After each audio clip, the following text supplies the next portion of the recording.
It's an absolute pleasure to have your company here live from Huntington Beach. Big shout out to Visit Huntington Beach, our presenting sponsor for the 2023 RSA World Para Surfing Championship, as we look ready to kick off heat number 4, qualifying round 2 of the men's prone 1 classification. These are surfers riding in a prone position who do not require assistance in the water. And we've got Christian Otter-Bailey, Jacob Pacheco, Freddie Charis, Scott Patterson, 2 surfers from USA, 1 from Colombia and 1 from Canada. It's an absolute trail-blazing heat, and it's kicked off just now. And I'm Sam Bigley, still in the booth with Ben Way. Yeah, and I've just heard some cheers on the beach. It looks like Antonio Mueller for Team Germany did a buzzer beater and popped up on the top after the horn. 6.67. Wow, fantastic. 6.67, so that will go into his top 2. So I had the calculator out, and I've already got to recalculate that. I've got to add a little bit more to the carrying score. So he's got a 7.33 and a 6.67 for his best 2 waves across his qualifying rounds. So that's fantastic surfing from Antonio Mueller. Congratulations, looking likely to solidify that spot in the top 12. I do want to point out that that graphic on the screen was our previous heat. We're now in our heat number 4. Absolutely, we'll be kicking off now. We just heard that horn go. Christian Bailey, Jacob Pacheco, Freddie Charis, Scott Patterson. Exciting stuff here live on day number 3. Bigger conditions. You can just see a little bit of wind starting to kind of have an impact. What will that do to the wave quality as we get this wind, as this tide continues to drop? Sometimes the one benefit is that, and if it were kind of more closed out conditions, the wind kind of opens up opportunities, as it will kind of create shoulders where there weren't shoulders before, shorten up the waves a bit. In this case, I think it'll just provide more options, and also with that wind, it'll kind of move things around and possibly make it start to break on different parts of the sandbar, which we have yet to see, as we had a lot higher tide in the morning, and it's starting to drain out, get a little more shallow, give all of these surfers a lot more options across our competition area. Jacob Pacheco, a keynote speaker, the 33-year-old from Sacramento, Northern California. You can follow him at Prone to Ride. He is an influencer with 10,000 followers. He loves it down here at Huntington Beach. He surfed big waves at Steamer Lane, Santa Cruz. He also works as a writer, and he's a content creator on social media. But we've also got Freddie Charis, we've got Scott Patterson, we've got Christian Otter-Bailey. Yeah, and I had us talk with Jacob Shaper, legend shaper Dave Moore from DMZ Surfboards up here up the street, has shaped him a brand new board for this competition, that black board that he's on. So that's really exciting to see these guys showing up some brand new equipment and putting it to the test in a world championship. Brilliant stuff, Ben. Love that. Love any opportunity to talk equipment, technology, shapes, rails, fins, strategy, technique. And, you know, we really have got such a spread of shapers represented, and it's always good when surfers use local shapers who know the waves. What's the benefit of tuning into a local shaper who's born and raised in a particular area where you're getting a board from? Well, if they're the type of shaper who's actually tested their own equipment rather than just the feedback from riders, they'll definitely have certain things that kind of an inside edge on how the waves break and such. However, we are making boards for world champions and for people who travel the world and need equipment that works in everything. And so you don't want to get someone that only surfs point break waves, making you waves for beach breaks, for instance, because you've got that need to be able to relocate and search out and sniff out waves rather than having a point break that just spells things out for you. But definitely, as far as most of the pro surfers, they have a certain design that works great for that wave, and some surfers will show up with that and use that design instead of taking something from home. Absolutely. And Freddie Charis, I know that he commonly rides your boards. Will he have a Benway under his body today? I'm not sure, actually. You know what? The last heat that we saw Freddie in, I'm not sure if it was because of the glare or because of some of the camera angles. We didn't see a bunch of his rides, so I couldn't really zone in on what he was riding, but very, very fun guy with the other Freddie Marimon also representing Colombia's team. So with that, let's go down to the winner of our last heat. Out of Germany, Antonio Mueller is with Mitchell Salazar.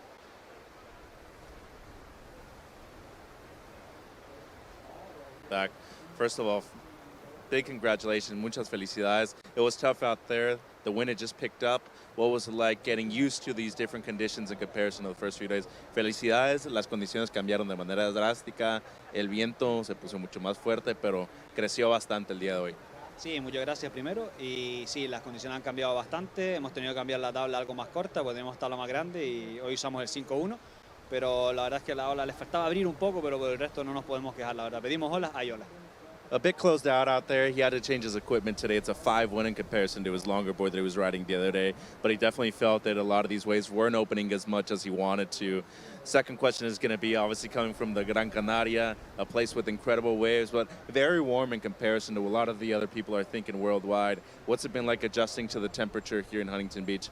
La temperatura en la Gran Canaria, mucha gente piensa que está frío todo el año. En realidad no, bastante caliente se puede poner. ¿Cómo te has ajustado el clima aquí en Huntington? No, bien, la verdad. O sea, en Canarias tenemos el mejor clima del mundo, está claro. O sea, siempre hace calor, el agua está buena.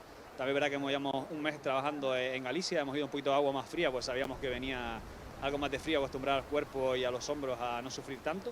Y trabajando condiciones contracorriente que sabíamos que podía venir y se ha dado el caso hoy. O sea, que muy contento con el trabajo hecho, con mi entrenador, con Julián Cuello y con todo el equipo que está detrás también. We're working with his trainer Julián Cuello for the last month in Galicia, where the water gets a lot colder, so he's wanting to get his shoulders used to these conditions and wearing a wetsuit the entire time, because La Gran Canaria tends to have some of the most amazing weather in the world. Last question is going to be, Antonio, getting the gold medal here in Huntington Beach, Surf City, USA. What would that mean for you in your career, especially as a German surfer? ¿Cómo se sentiría ganar el oro aquí en Huntington Beach, Surf City, USA? Yo digo siempre, vamos paso a paso, las medallas vienen o no vienen, yo disfruto día a día en el agua, en las diferentes condiciones, sabes que me gusta bastante más grande y entre más grande pues mejor, pero la medalla, como digo yo, son objetivos, están muy bien, pero al final hay que disfrutar del camino y no vamos a adelantar nada antes de que haya pasado todo y después hablamos de nuevo cómo se siente.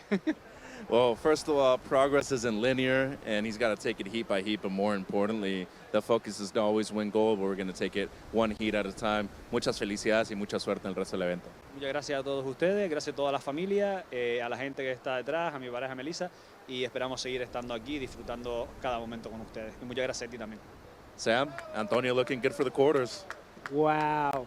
Deep insight there, Ben. I know you picked up on a couple of key things that you want to talk about. Yeah, I love he kind of exposed his secret sauce there as he had the bottom of the board with the dimensions written on it. 5'1", I could tell was either 22 or possibly 22 and a half wide. And what I wanted to point out about those dimensions is a standard bodyboard goes from 40 inches to 42 inches, and the standard width for a bodyboard is 22 inches. So he's got a surfboard that's the length of a very short surfboard, but in his kind of bodyboard style stance with his torso support under that surface, he's riding a bodyboard width. And he talked about training in Galicia, experiencing cold water. Of course, the Canaries, warm water, slightly warmer than here, but quite similar to Southern California. What was he really emphasizing about the benefits of that training in Galicia there in North Spain? I guess it's basically being able to kind of perform in the cold in the wetsuit and then without the wetsuit.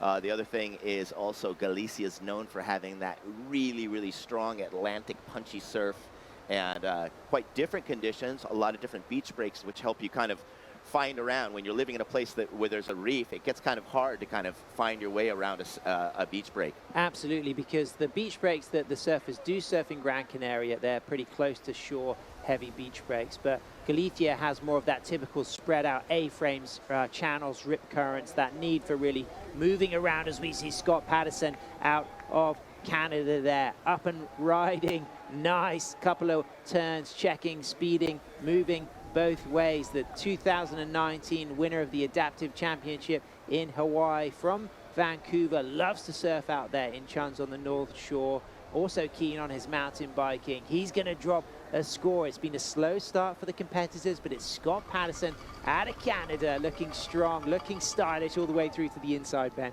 Yep, and I just got a little more fun insight, so you can put this on your cards. Scott Patterson's riding King's Water Sports, which is the same shaper that made Ethan Kerr's wave ski, and that's the designer Dave Dowd, who's always been very, very intensely involved with both the wave ski and the prone divisions, and he has his factory here in in Southern California. So we're starting to kind of build up some more intel on these riders heat for heat. Yeah, and what's really interesting as well is that not only do we start to see, you know, the kind of cream rising to the top, but we also start to see the surfers who have a quiver with them, who might chop it up and change it based on the conditions. And that's exactly what we heard just then from Antonio Müller from Germany, based in the Canary Islands, how he decided to change equipment. You know, for surfers who don't have a quiver themselves, you know, what are the benefits of just kind of having like 2 or 3 different types of boards for different conditions?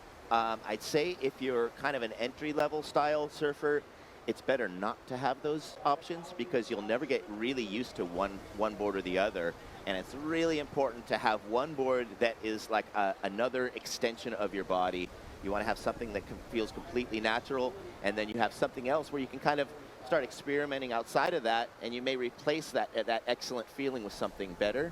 But the ones that start out with a bunch of boards, I've ordered 3 boards at a time before from my shapers, and you're so excited about having 3 boards that you don't know which one to ride, and it just completely messes up your game by having too many options.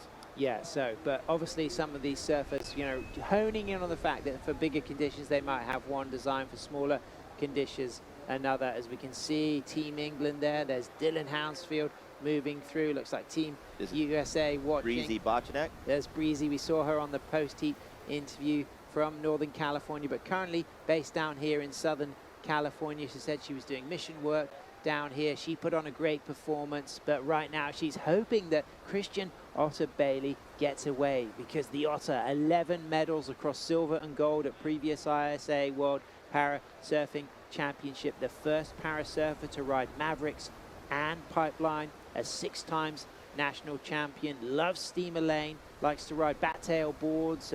He's a sailor, scuba diver, and of course you even know him from his skateboarding days, Ben, way back in the day. Yeah, very, very influential, radical skateboarder for Santa Cruz skateboards. And yeah, I was just going back to having that kind of old faithful, or that board that you're connected with. I was just remembering that board that Antonio just used was the one that he got into the finals on in Pismo. Ah, fantastic stuff, a little old favorite. So that's very interesting to hear that Antonio kind of recognizing that there's a little bit of alchemy with that board, you know, that little special flavor. You know, when you get like that special one you don't want to damage and you might save it for competitions. I wonder if it's a board he free surfs on, or I wonder if it is something he's just saving for contests. Well, you know what? He was speaking about the length of it, 5'1". The shorter the board gets, the harder it is to break in half, because should that board kind of find its way out under a big crushing lip of a big canary barrel, it doesn't have the same leverage that it has on a longer board to snap it in the middle. So he's probably not as worried about damaging that thing. Look at it, it's pretty dented and messed up. But as you say that, I'm recalling Australia's Dimity Stoyle used to do WQSs, and she had her Magic DHD board that had these black flames painted on it. She said she did not touch it. It stayed in a closet until every contest.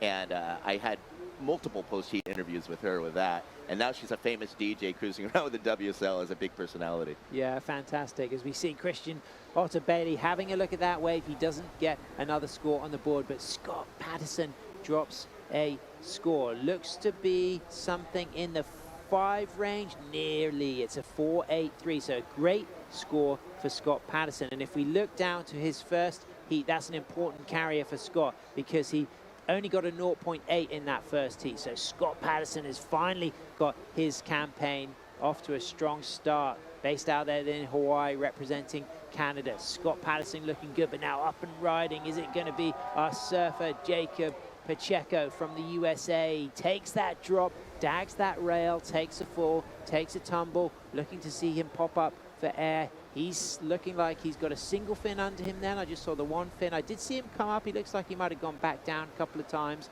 opting to wear the helmet there, still awaiting for a ride to be ridden by Freddie Charis out of Colombia. He's got a twin fin. Got a 3 fin there. So I just saw one of the fins, but it's 3. So is he going to be okay, Ben?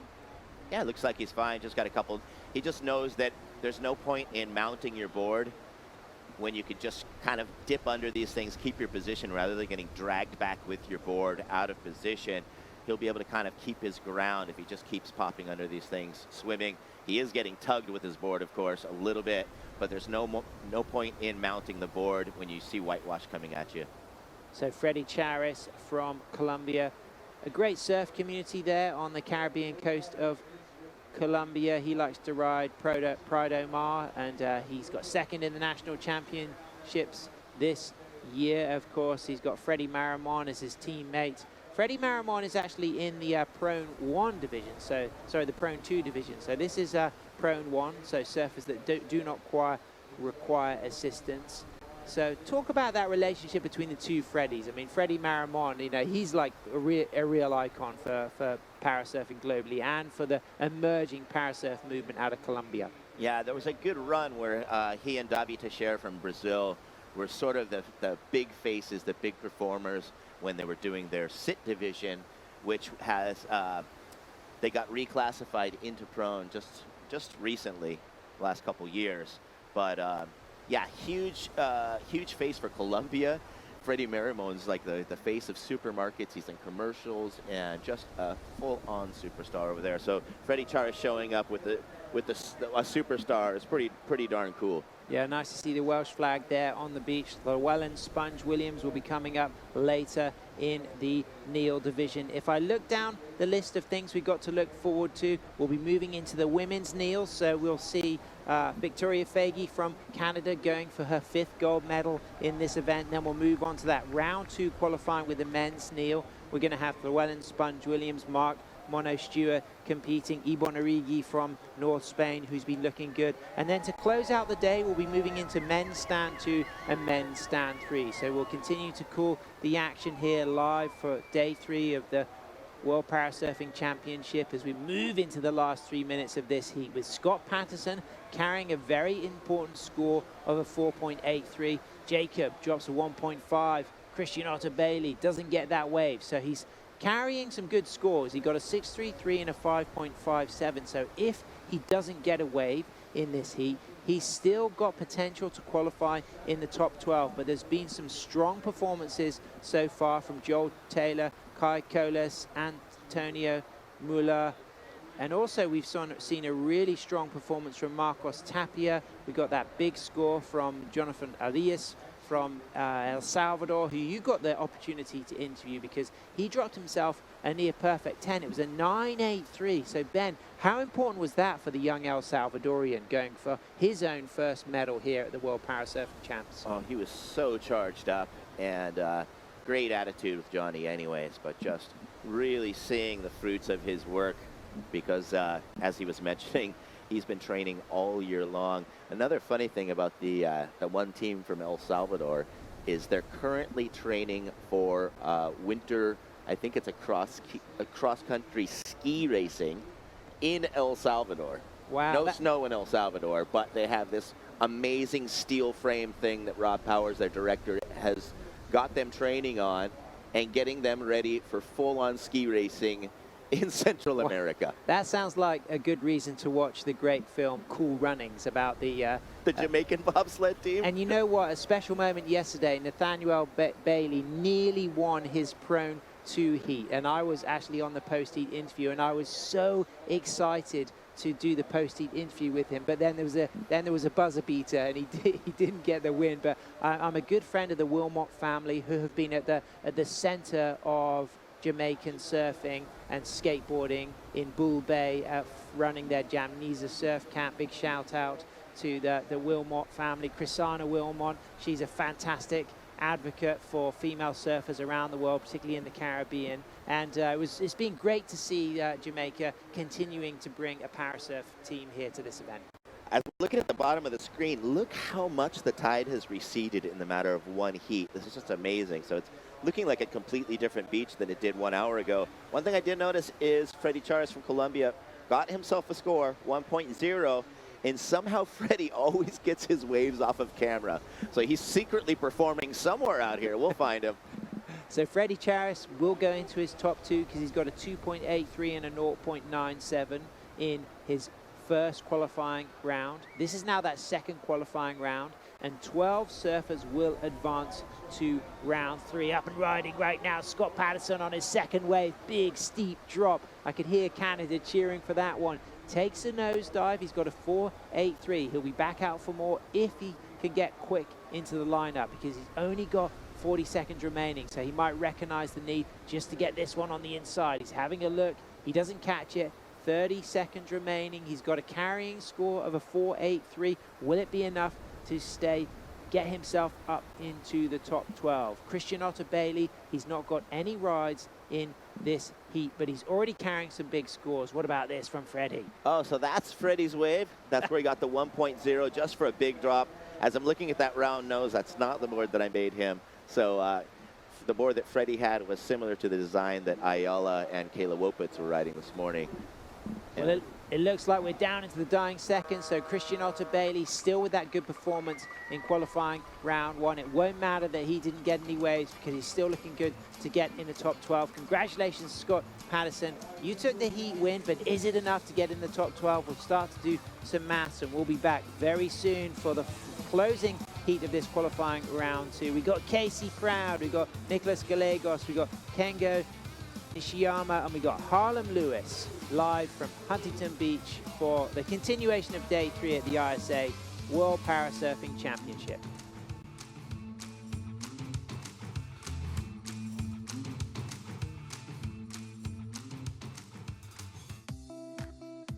Parasurfing has the power to bring us together. Together, we push the limits, further the sport, and go for gold. You've crossed countries to get to the World Championships.